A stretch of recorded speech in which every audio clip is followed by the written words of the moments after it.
man. I can't do facial hair. I really can't. I try to grow it out sometimes. It just never works in my favor. So me keeping it this Looks way, great, bro. nah, nah. It's It's definitely like a neck beard. It's not even like a full beard. It's like a bro, wine. It's like a poser beard for sure. but we need this though to add maturity to us because without these beards, we look like straight up trumpet lines, quinceañera ready and shit. You know, you know Yeah, like absolutely, man. Like now I don't even get carded. It's like a good and bad thing for me. It saves me time. nice, nice. Yeah. I still get carded, but I take it as a blessing in disguise because I'm like, yo, thanks for making me feel young, man. I'm gonna be 32 this year, so I was like, thanks for Hmm. still making me feel young, shit. You know, Yeah, man. It's a blessing and a curse at times. for real. So before we get into your like personal like solo career as a rapper, I really want to get dig into this whole inner city soul. Is that like a whole band like all together you included or just like another band you're working with?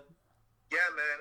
It's crazy. I was 18 years old. You know, this was like literally right around the time when I was still completing my first album, and you know, I was in a place where I didn't even have original beats, man. I didn't have any contact to it. I didn't know any producers yet. You know, like my homies that I came up with we didn't get to connect yet. So I was literally rocking over instrumentals that I found that I would try my best to just make them my own. You know, I would take some classic, like whether it was Gangstar or Alchemist instrumentals, maybe some that people weren't too familiar with, and just try to make something of my own.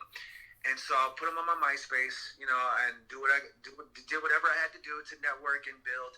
And a band actually reached out to me, man, and they were like, "We need a new front man. You know, our front man is standing down, and I guess he's moving into starting his own indie label and more behind the scenes kind of, mission."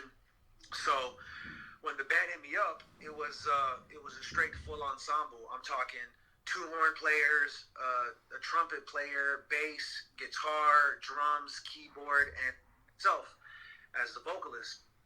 So they presented me with this real interesting sound, which was like I want to say a fusion of like hip hop, salsa, cumbia, with like a little bit of alternative. It was interesting, something that I didn't even expect. And mind you, I'm still developing and finding my own sound as well. I didn't even have like I said, too many original tracks yet. It was just my verses on instrumentals. But the fact that they liked what I presented over these instrumentals, they liked it enough for me to try to see if I can adapt to them was pretty interesting. So instead of me rapping over instrumentals, a lot of the verses and songs I had, I kind of adjusted it and put it over the band's music, you know? And from there, we just kind of kept building. They would take songs from my first album, Rebel Minded, and give it a whole live approach because there were elements in those songs. Oh, there's a horn in this. Oh, my horn player could recreate this. And so they actually took those songs that I had originally and put them in the band. That's why on Rebel Minded and the first Inner City Soul, there's a song called Write Some More that's on both albums. One is like the album version and one is live band version. Hmm. So anyways, building with this band, it's like VH1 behind the music, man. So much crazy shit has happened. They don't call it sex, drugs, and rock and roll for no reason. I saw so many band members split due to bullshit, due to drugs, due to drama, due to illegal activities, crime, you name it. But with the first 10 years I built with them, there wasn't a stage we didn't touch.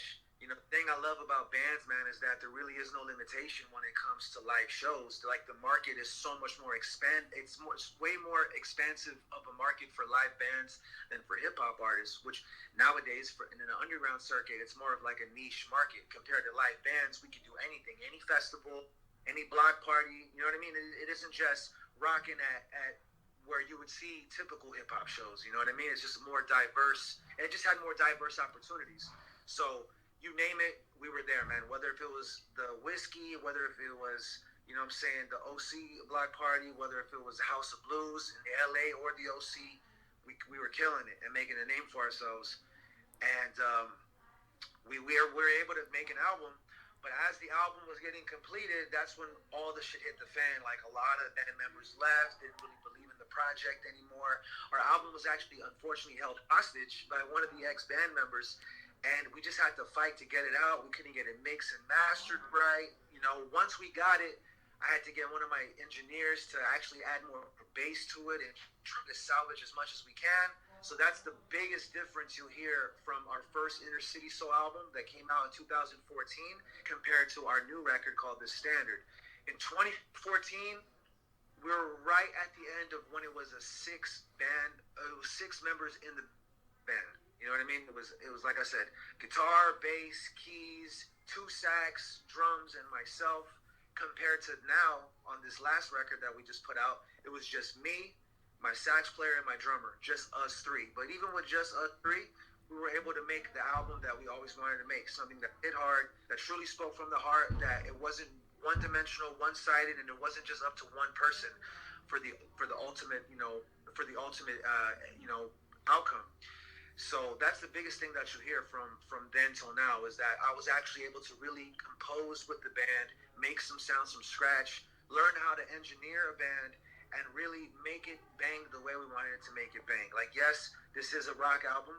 Yes, this is an alternative album. Yes, this has reggae influences, but no matter what, this is also a hip-hop album. And just like any Roots album you would hear, we got to make sure the drums bang, we got to make sure the bass hits, and we got to make sure the MC is clear. And you listen to any Roots album, Black Thought and Questlove have those checked across the list, across the board on every project. So that's where we are now. And even with that being said, unfortunately, due to life and its circumstances, I don't know if we're able to make another album after this. You know, my other band members have other priorities, family, other legal matters to attend to, that the future really is up in the air. It was just a blessing that these past 5 years, we put our pain, blood, sweat, tears, and everything in between into the Standard album that we put out. That's why it's called The Standard, because this is the standard of music that we always wanted to make. And I feel like it's like a reintroduction, but at the same time a conclusion to this Inner City Soul saga that I was blessed to be a part of, which I'm just a kid from LA, and I never knew I was going to make it in this rap shit, and let alone have a band to begin with. So it definitely was a blessing just to have this a part of my journey. You know what I mean? Have this album be a part of my catalog.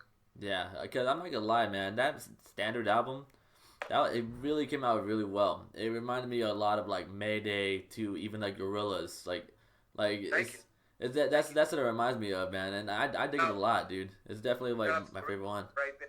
Yeah, that's the best album right there. You know, and keep pointing at the examples as we say them.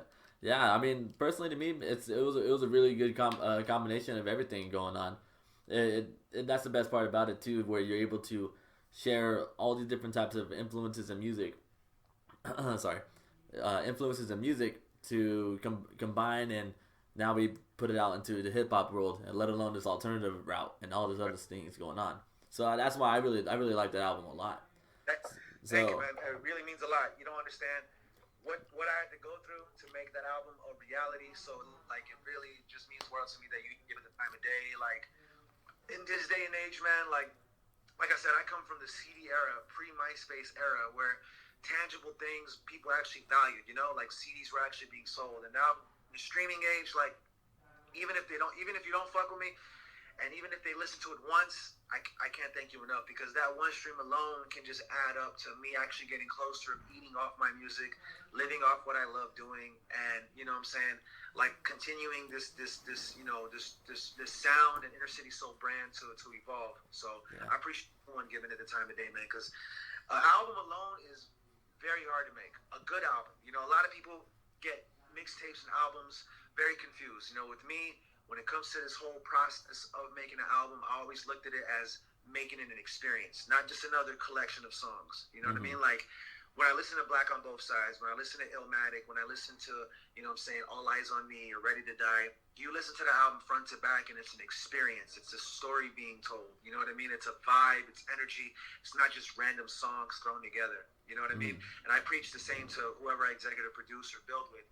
So with this Inner City album, I really felt like it just told so much in the 5 years that we spent on this, that, you know, it's a journey just doing it on your own. Imagine with a band, with different elements, with live instrumentation. It's not just you and a producer. It's not just samples. It's making everything from scratch, bro. I'm high as hell in the studio in East LA, humming some random shit, and then my drummer who also plays bass guitar can emulate exactly what I was humming. You know what I mean, bro? Like I'm not classically musically trained.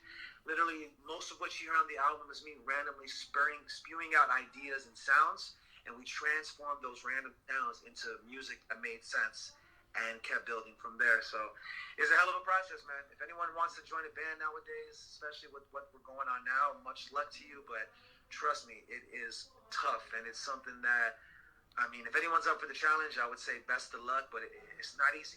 It's not easy, man, for sure. Yeah, because I sent to my two friends that I'm doing this whole podcast with, because this is like my solo project right here with the Awd Conversation.